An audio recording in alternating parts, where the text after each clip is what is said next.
Hello, Be Awesome listeners. This is episode 4. I'm Joshua Peach. I'm not under the peach tree. I'm at the police station. Luckily, I'm not under arrest, but I'm with an awesome human being here today. Follow up from last week being in Alaska with Santa Claus, which was a hell of an experience. I had to come and see an old friend of mine, Lieutenant John Bonney. I've known John for almost 15 years, going back to when I was a bartender here in Stoughton, Massachusetts, where we're at, and he's become a friend through another friend of mine who's an officer here, Jim O'Connor. And about 6-7 years ago, I got to know John over the course of an 8-hour shift. I bought a ride-along at a charity auction, and we did a midnight shift, which was a lot of fun. I thought I was being set up because in the first 5 minutes, I asked to get a coffee and a donut.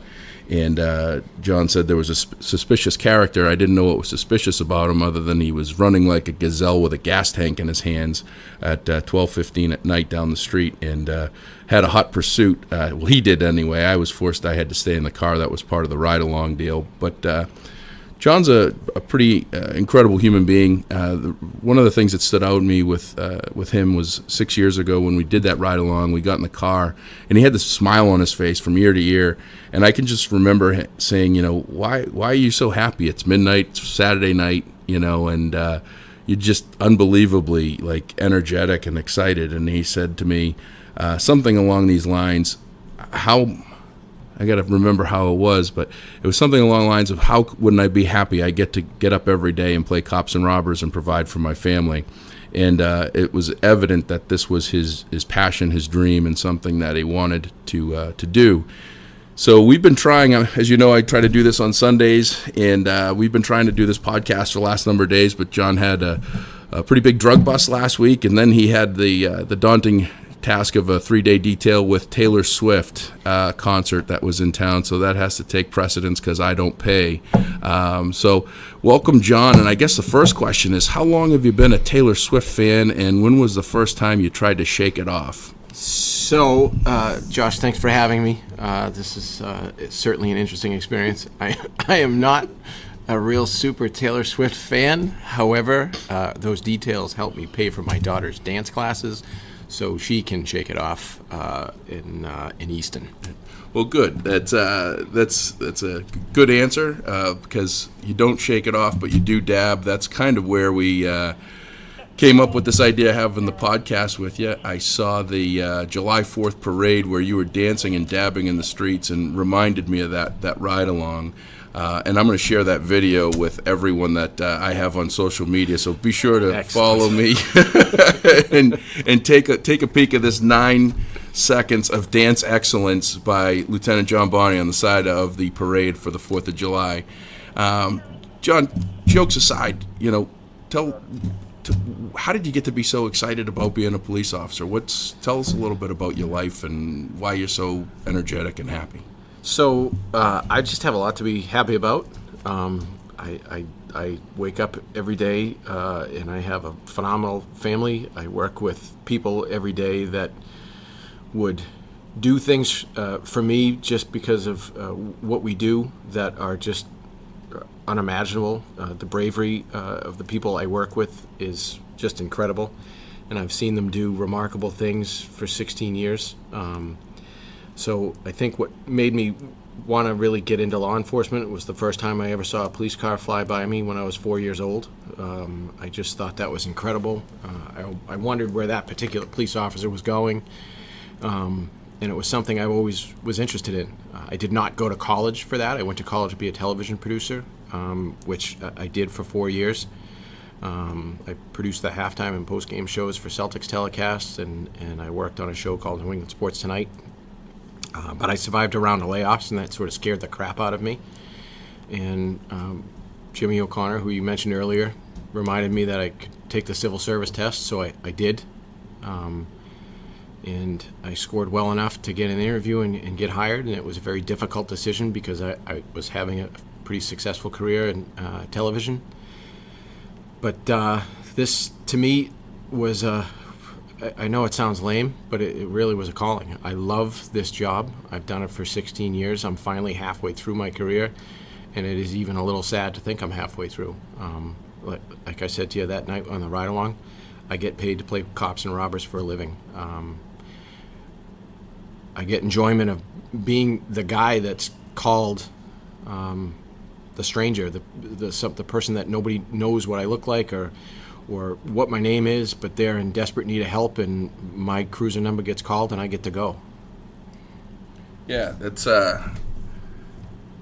it's interesting because I got here a few minutes early, and we were talking about some of the communications that you guys get from folks that are not necessarily nice and friendly and kind to officers in general, and stereotype. And it's like anything. There's bad in everything, and there's good in everything. But what was amazing was in talking about that, your final statement was, these people can complain and threaten and do all these things, but when they need something, we're still going to be there, and we're still going to do the job that we do.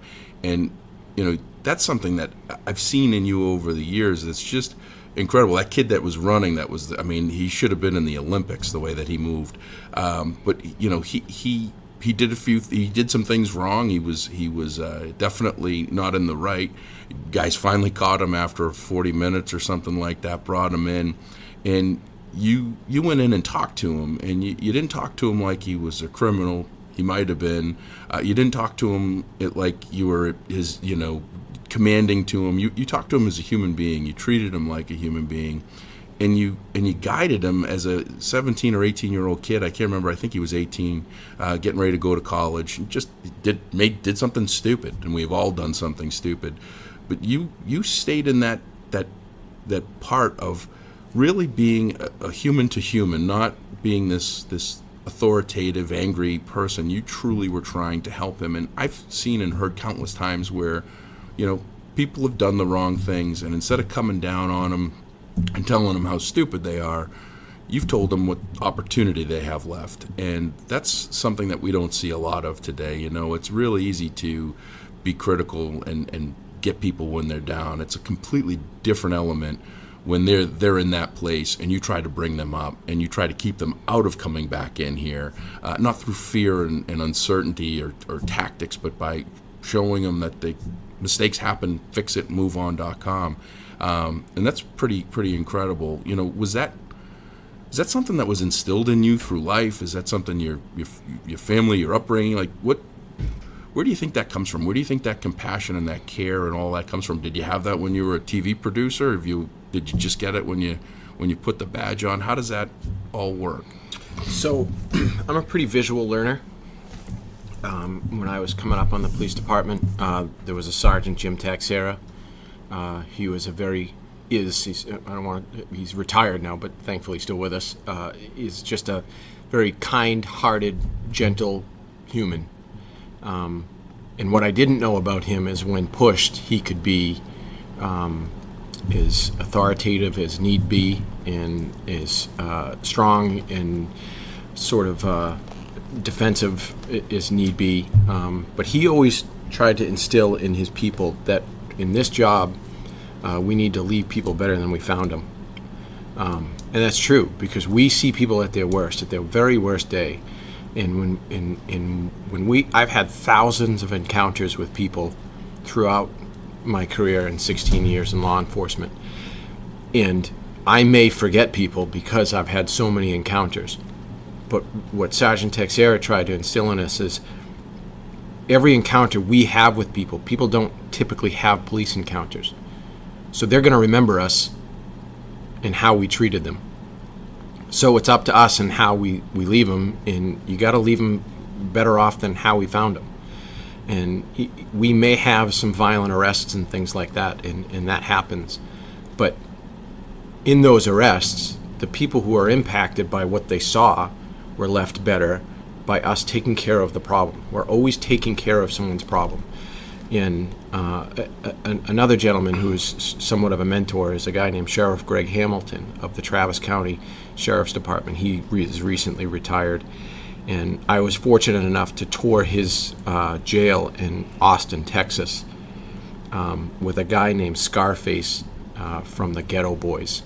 It was an incredible experience. So I went around to the different areas of the jail, and Scarface, and his real name is Brad, and Sheriff Hamilton addressed the inmates. And Sheriff Hamilton spoke incredibly well and talked about a rebirth. And I'm not talking about a religious, born again. I'm talking about every day you have the chance to, it's almost like the first day of the rest of your life. And so that's what I try and tell people that I bring in here under arrest. Like, you have the unique opportunity to wake up the next day and be better. And with that young man, once I caught my breath, I was able to speak with him, and that's sort of, the take I have. Yeah, and I would say that he's probably that young running gazelle is probably doing all right for himself today. I would be willing to bet money, because I remember when he left, he was very appreciative, and you could tell that he was also a little scared and glad that he had the opportunity to turn things around. I'll kick myself if I don't ask this question, because I was put into this position a week ago. Last week when I was in Alaska, I got the opportunity to go whitewater rafting through Denali National Park, and my tour guide's name was Mudflap, and that's what he told us his name was. And I couldn't bring myself to ask him if that was his real name or not and what it was. So I have to ask you, how did you get Brad out of Scarface? Did you ask him, or did you just have to? Did you look at a record? I mean, did you walk up to him and say, "Come on, man, what's the deal?" I couldn't. I didn't ask. What was remarkable about him was we went out to lunch after. He and I actually sat with a group of the most violent offenders in the jail, and they had just graduated their anger management program. And he actually invited me to sit and speak with. It was like a round table. And they really connected with him, because this guy had an upbringing that was, I want to say he grew up in L.A. He had a violent, youthful past, and then made it huge in music, and he really connected with the inmates. And I was introduced as a police officer from the Boston area. I wasn't introduced as a Boston police officer, but from the Boston area, just so the inmates could get a sort of geographical perspective of where I was. And the way he spoke to these guys and turned it over to me, and it was around the time, it was a couple of years ago, it was around the time where there were lots of protests going on. And I looked at the guys that had just graduated, and I congratulated them, because graduations should be celebrated. And I also said to them that, we in law enforcement could do better. And one guy's eyes filled up with tears, and he says, "Are you apologizing?" I said, "Well, I can't really apologize for everything that's going on, because I can't speak to everything that's going on. But we have a lot to learn, and in law enforcement, we're willing to learn. And I look at you gentlemen as sort of subject matter experts.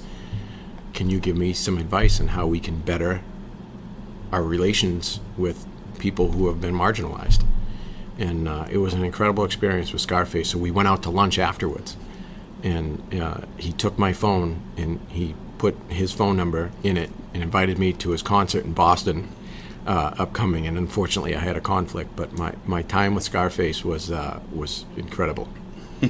But I did not have the guts to ask him where that comes from. Taylor Swift and Scarface concerts. I mean, you cover the whole gambit of the musical world here. That's pretty impressive. And some great points there. I can actually remember, I don't know if they still do this today, but when I was in high school way back when, 25 years ago, we actually went to prison. And it wasn't like a scared straight program. It was a learning experience for the day. And I'll never forget, I actually met one of the speakers, was the only prisoner to ever successfully escape Walpole State Prison. I think to this day it's probably still stands. Was his name Houdini? Yeah, I want to say his name was Kenny Whiteman, if I remember correctly. But what they used to do, this happened way back in the 60s or 70s, I think. They used to actually repair the local chaplain and priests' vehicles in the prison.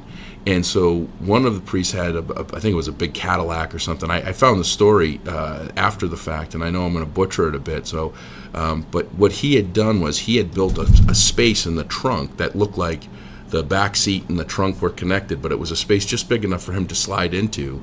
They fixed the priest's car, or the chaplain's car, and he drove away, and he was in the trunk of it, and he was gone for a long number of months.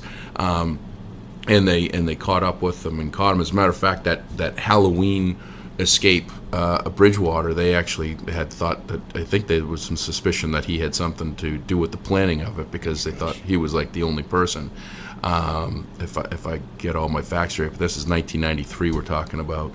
But one of the takeaways that I can remember to this day is that they were people, and they were good people. They just made bad decisions, and they're paying for it, and they've given their time to help kids like I was, to kind of talk to us about life and the importance of doing the right thing, and the importance of doing the things that are important to our family and friends, because a lot of these people, they'll never see their family again. Their family, as much as we see on the news, families sticking up for each other and saying that they're whatever didn't do it and couldn't be them and everything. When they go away, a lot of times their family forgets to go see them or pay attention to them, or put money in the can, or whatever it's called now, that they so that they can get things at the store in the prison. So that's important to realize, that we still always kind of try to treat people like humans and learn. I mean, amazing for you to say that you take the time to try to learn from these folks that probably think that they don't have anything left to give